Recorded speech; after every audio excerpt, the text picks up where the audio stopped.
Have you ever wondered what the colored circles in our recipes refer to? In this guide we explain what criteria we use to make that division. In addition, we review the different levels of carbohydrate moderation that we use to define 3 types of low-carb eating. How many carbohydrates does a low-carb diet contain? It depends on what you want to achieve and who you are. Low-carb is defined as a diet with less than 130 grams of carbohydrates per day. In general, the fewer carbohydrates, the more effective it seems to be in achieving greater weight loss without starvation, or in reversing type 2 diabetes. However, the more you restrict carbohydrates in your diet, the more restrictive it may seem. Difficult.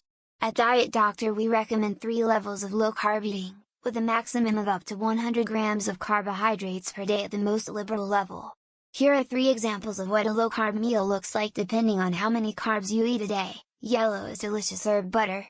Our definition: while carbohydrates are the main factor in defining a low-carb diet, the other 2 macronutrients, protein and fat, must also be considered.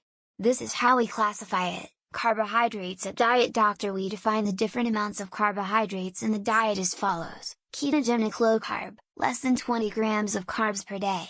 This is a ketogenic diet, or keto as it is known in English. Moderately low carb, 20 to 50 grams a day. Recipes at this level contain between 4 to 10% of energy from carbohydrates in our recipes. Liberally low carb, 50 to 100 grams a day. 50 to 100 grams a day. Recipes at this level contain between 10 to 20% energy from carbohydrates. For comparison, a typical Western diet can easily contain 250 grams of carbohydrates or more in a day, most of them unhealthy refined carbohydrates, including sugar. Protein.